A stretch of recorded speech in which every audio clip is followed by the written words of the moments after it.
संभाजीनगरमध्ये जाऊयात। संभाजीनगरमध्ये जरांगे पाटील हे सध्या दाखल झालेले आहेत। आज त्यांची शांतता रॅली ही संभाजीनगरमध्ये पोहोचलेली असून यासाठी मोठ्या संख्येने मराठा बांधव या ठिकाणी पोहोचलेले आहेत। तर मराठा आरक्षण आंदोलक मनोज जरांगे पाटील आज छत्रपती संभाजीनगरमध्ये मराठा आरक्षण जनजागरण आणि शांतता रॅली काढणार आहेत।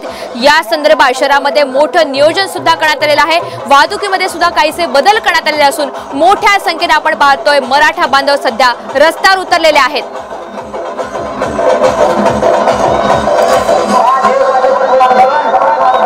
हे माझी एक यात्रा निघाल